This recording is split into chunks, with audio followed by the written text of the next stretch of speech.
Bonjour tout le monde, bienvenue dans cette vidéo de mathématiques dans laquelle on va parler des fractions équivalentes et aussi des pourcentages.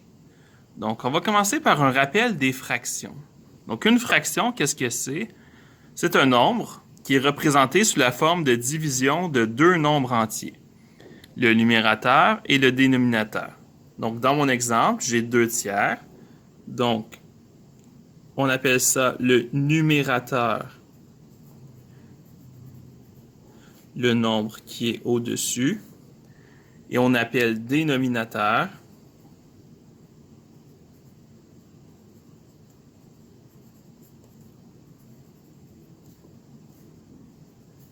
le nombre qui est en dessous. Un nombre fractionnaire, c'est un nombre avec une partie entière et une partie fractionnaire.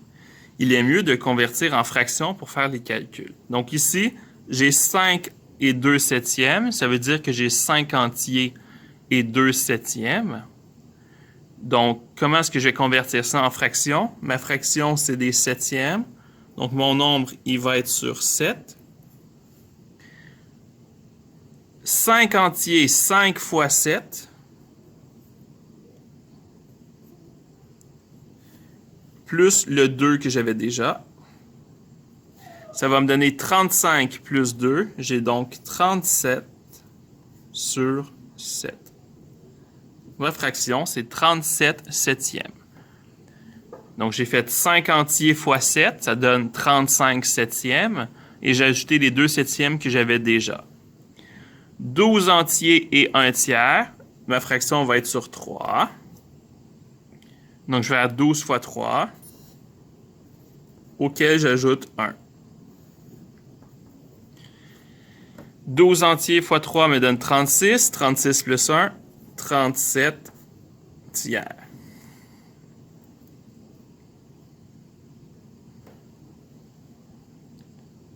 Parfait. On va continuer avec les fractions équivalentes. Donc, des fractions équivalentes. Si on multiplie ou on divise le numérateur et le dénominateur d'une fraction avec le même nombre, on obtient une fraction équivalente, c'est-à-dire de même valeur. Donc, 2 tiers et 6 neuvièmes, c'est des fractions équivalentes. Pourquoi? Donc, si j'ai 2 tiers et que je multiplie par 3 en haut et par 3 en bas, j'obtiens 6 sur 9. Pourquoi est-ce que multiplier par 3 en haut et en bas, ça ne change rien? Parce que 3 divisé par 3, ça donne 1 entier. Et multiplier par 1, ça ne change pas le nombre. On pourrait le voir aussi graphiquement. Si je me fais un beau petit rectangle, que je décide de séparer en 3 parties. Et moi, je vous dis, j'ai 2 tiers, 2 parties sur 3 qui sont hachurées. 6 neuvièmes, dans le fond, c'est juste que j'ai pris mes tiers et que je les ai séparés en 9 parties. Donc, je vois que j'ai 6 parties sur un total de 9. 2 tiers et 6 neuvièmes, ça représente donc la même quantité, c'est le même espace qui était hachuré dans mon rectangle. Donc ça, c'est des fractions équivalentes. C'est des fractions qui représentent la même quantité. Qu'est-ce qu'on peut faire avec des fractions équivalentes? On peut calculer. Comment je fais pour additionner des fractions? Il faut avoir le même dénominateur. Donc ici, j'ai 2 septièmes et j'ai 6 cinquièmes. Mon dénominateur commun, 7 fois 5, ça veut dire que mon dénominateur commun va être sur 35.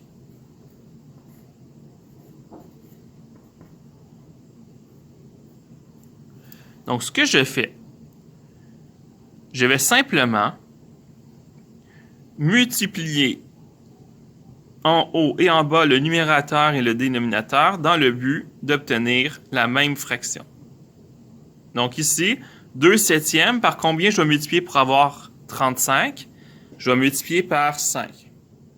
Donc si je fais fois 5 en haut et fois 5 en bas, si je multiplie par 5 sur 5, ça va me donner 10 sur 35.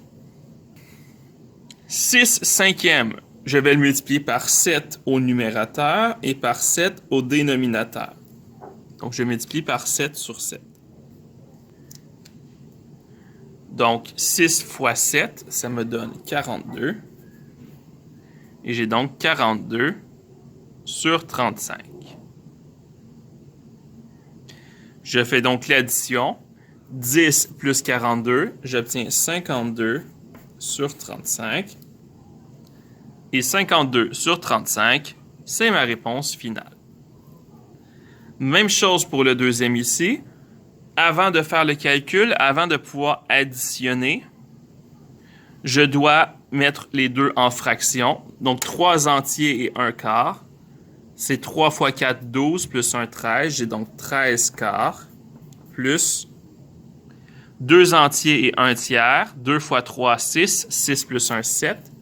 J'ai 7 tiers. Ensuite, pour avoir le même dénominateur, 4 fois 3, ça va donner 12. Donc, je vais mettre les 2 sur 12. Par combien je dois multiplier la première fraction pour obtenir 12? Je dois multiplier par 3 le numérateur et le dénominateur. Et je vais multiplier par 4 le deuxième.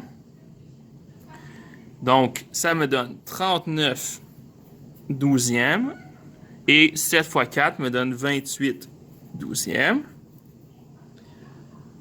39 plus 28, ça veut dire 67 sur 12. Et ça, c'est ma réponse.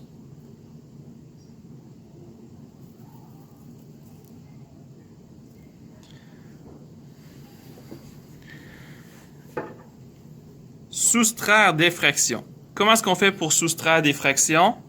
Même chose, il faut avoir le même dénominateur pour pouvoir faire les calculs. Donc, on va commencer par mettre sur le même dénominateur. 2 septièmes et 6 cinquièmes. Je vais mettre les deux sur 35. Ensuite, je vais multiplier le premier par 5. Donc, ça va donner 10 sur 35. Je multiplie le deuxième par 7. 42 sur 35. Et donc, cette fois, au lieu d'additionner, comme j'ai une soustraction, je vais faire 10 moins 42. Ça va me donner moins 32 sur 35. Ma réponse, elle est négative. C'est possible d'avoir un négatif même dans les fractions. Le deuxième, même chose. Je vais commencer par l'écrire sous forme de fraction. J'ai donc 13 quarts plus 7 tiers. Et là, c'était pas plus, pardon, c'était moins. 13 quarts moins 7 tiers. Je vais mettre les deux sur 12. Ça veut donc dire que j'ai 39 douzièmes.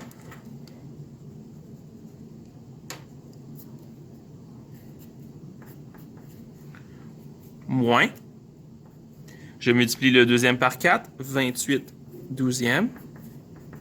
39 moins 28, ça donne 11 sur 12.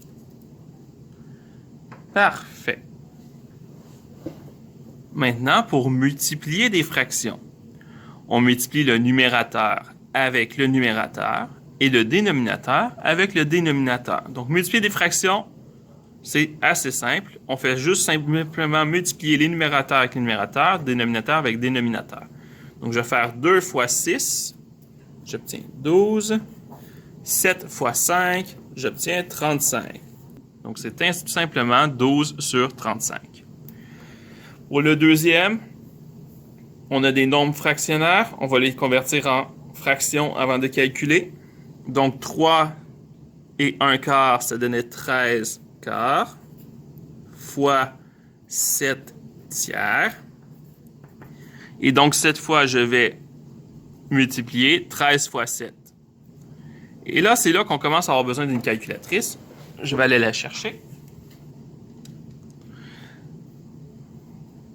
Donc, 13 fois 7, j'obtiens 91 sur 4 fois 3, 12.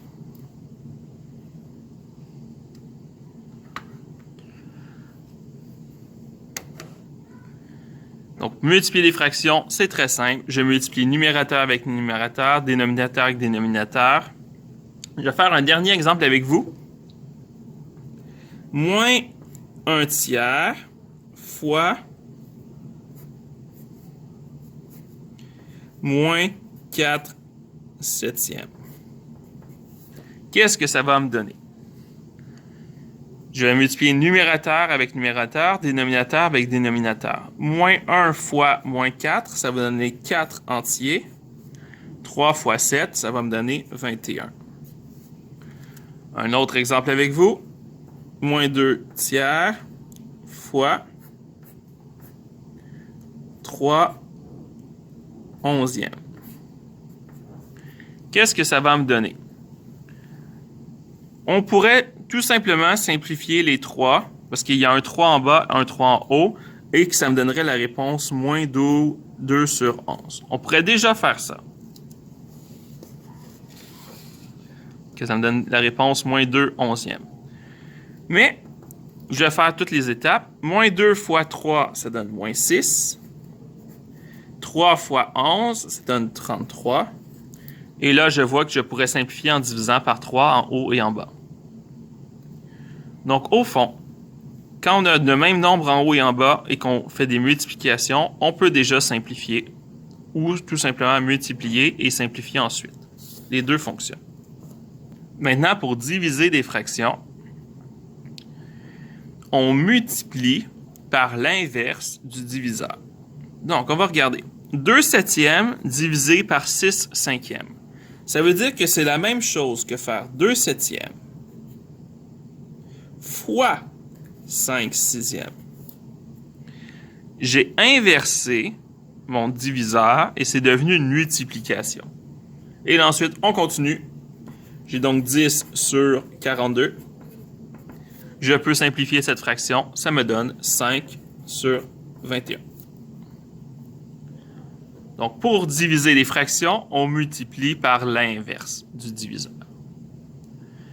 L'autre exemple, j'ai encore mes mêmes nombres fractionnaires qu'il y a tantôt. On va encore les convertir. Ça me donne 13 quarts divisé par 7 tiers.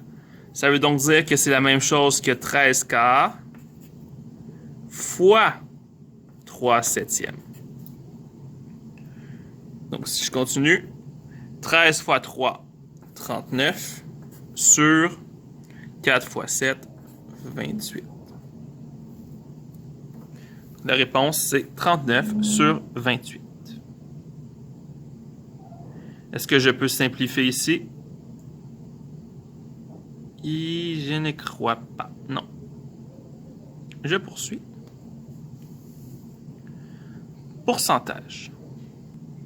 On peut écrire une fraction en pourcentage en multipliant afin d'obtenir un dénominateur sur 100. Donc, une façon d'écrire cette fraction en pourcentage, c'est simplement de la représenter en fraction équivalente sur 100. Par combien je dois multiplier? Je vois que je dois multiplier par 20. Donc, qu'est-ce que je vais faire? Je vais faire 2 fois 20. Je vais obtenir 40. Ça veut donc dire que ça, je pourrais l'écrire comme 40%. 13 sur 10, c'est l'équivalent de 130 sur 100, parce que j'ai multiplié par 10 et j'ai multiplié par 10. Ça veut donc dire qu'en pourcentage, ce serait 130%. On va voir dans les prochains chapitres que c'est très rare qu'on utilise un pourcentage tout seul. C'est souvent le pourcentage de quelque chose qu'on utilise. Et finalement, si on peut représenter un pourcentage en termes de fraction, ou on peut représenter une fraction en termes de pourcentage, eh bien, on peut aussi le faire avec les nombres décimaux. Donc, 40%, au fond, c'est 40 divisé par 100. Et si on fait ça sur la calculatrice, 40 divisé par 100, on obtient 0,4.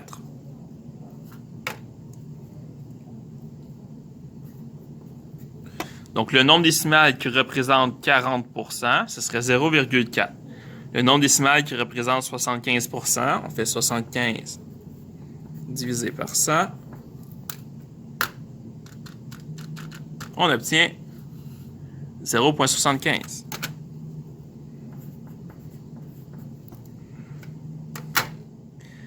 « 0,15, quel nombre ça représente en pourcentage? » Ce que je vais faire, je vais multiplier assez pour enlever toutes les... Donc ça, c'est, dans le fond, ça représente 0,15 sur 1. Donc, comment je fais pour l'avoir sur 100? Et je vais multiplier par 100. Donc ici, je vais faire fois 100. 0,15 fois 100. Ça me donne 15%.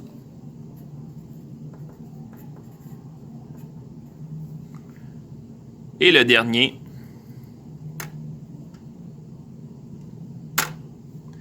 « 2,4 », c'est 2,4 sur 1 entier. Donc, sur 100, ça va être 240 sur 100. Ce qui équivaut à 240%.